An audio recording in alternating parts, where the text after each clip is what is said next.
Hey YouTube, I'm back. I got an update to an update.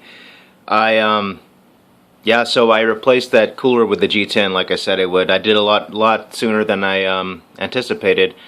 But what was happening last night after making the initial video was that I was reaching the limitations of the default VBIOS in terms of power limit at 1500 megahertz. As you guys could see from that last video, even though it would do 1517, with a plus 150 over the default MSI 6G frequency, but it was actually dropping down to 1504, and that was just in Grand Theft Auto 5. Other games, it would drop down actually to like 1490. It would drop down another 13 megahertz. And this is with power limit at 109%. There's nothing I could do. So I finally, I had acquired a different VBIOS, but I had the wrong version of NVFlash, so I had some difficulty flashing it until I found the correct version of NVFlash, which overrides certificates or something on the Titan X forum.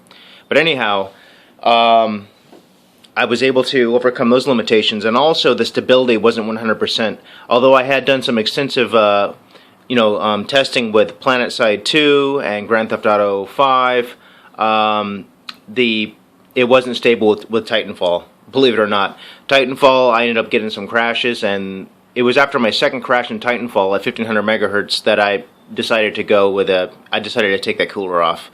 Also, temperatures in Titanfall were approaching 70 degrees. I seen 68, 69, up. The 70 might have even been in there, and so I was like, you know what, I want to try the G10. So I replaced the cooler with a G10. It was super simple, 4 screws, and I had some leftover IC diamond on hand, so I used that, and the kit went really smoothly, and so the performance now is quite a profound difference.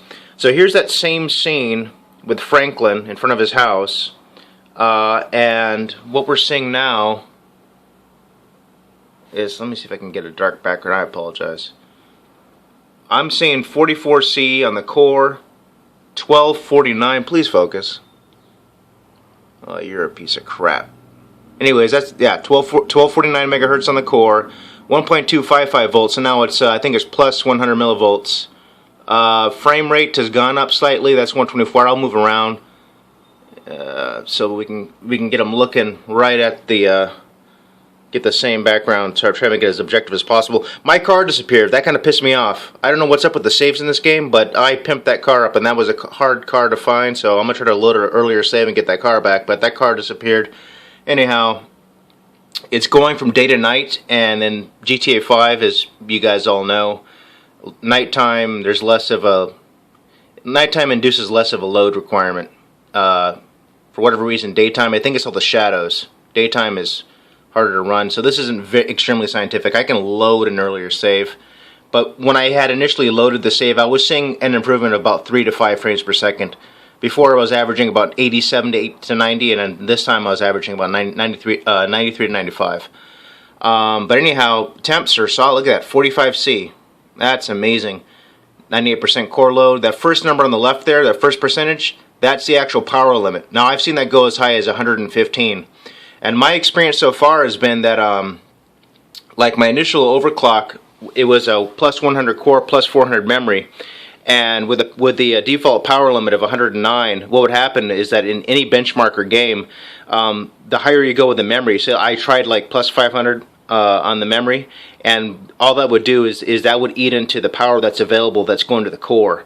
And you would end up like, I was seeing performance dips from like, a set frequency of like 1500, it would drop down like 1475 and shit. It was annoying. I ended up with the same score, in fact.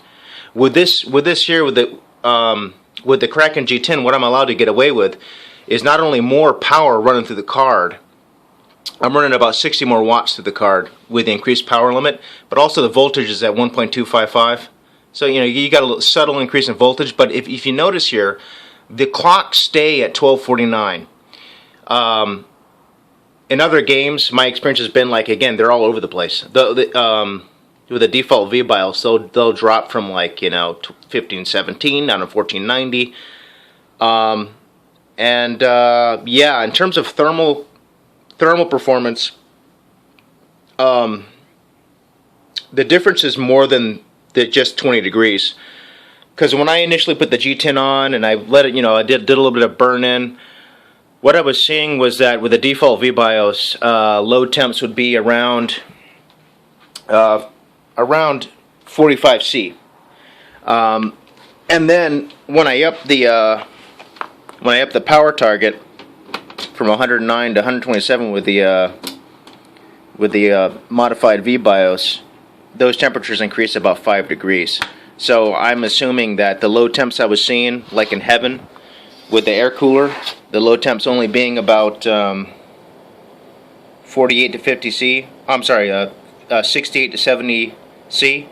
That would have gone up to around 75 C. So there's been about a 25 C reduction with the Kraken G10. But this is the way to go, man. It's so easy to put on. It's so inexpensive. If you guys have an MSI 6G, this is the solution.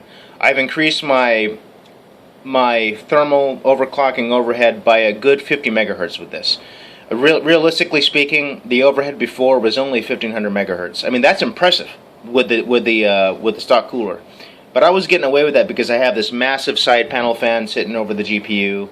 If you have a case with, unexceptional airflow, you're not going to be able to get away with that. In fact, most MSI 6G owners are seeing temperatures, in the mid 70s to high 70s. So this is a great solution if you have a case with unexceptional airflow.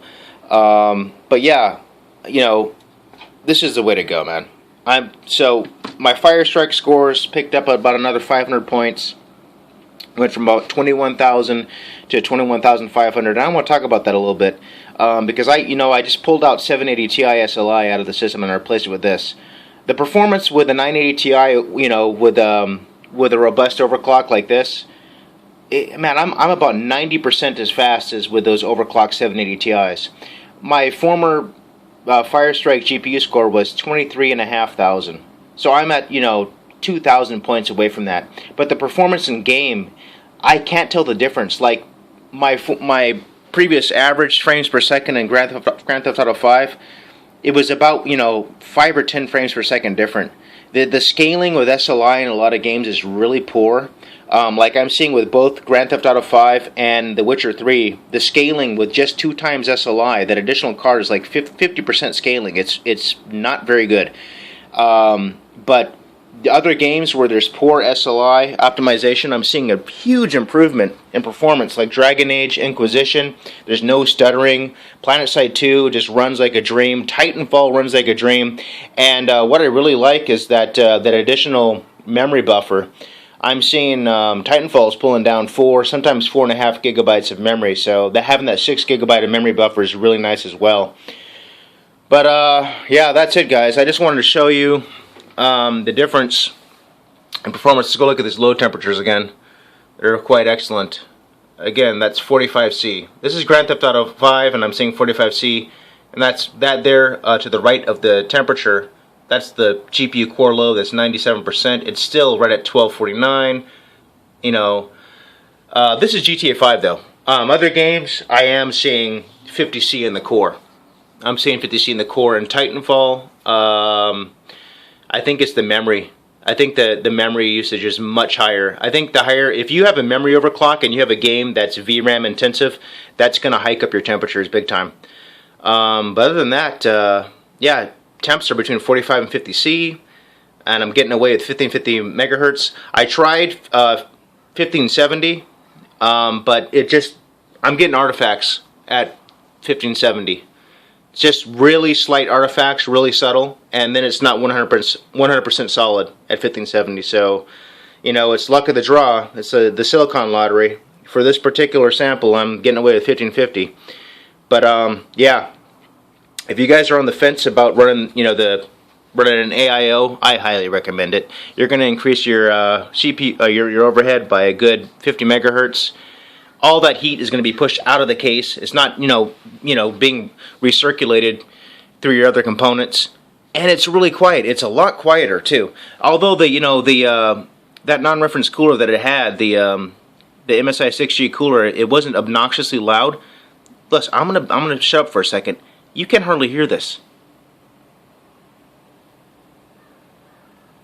That's full load. I'm about 1.5 feet away. Now, most of that noise is coming from that side panel fan. If I didn't have that side panel fan, there'd be no noise. Yeah, this is the way to go. Anyways, thanks for watching again, guys. Try not to drag this out. I guess it's already 10 minutes. It's going to take forever to post this to YouTube. But thanks for watching. Thumbs up, thumbs down. Tell me what you guys think. Alright, peace out.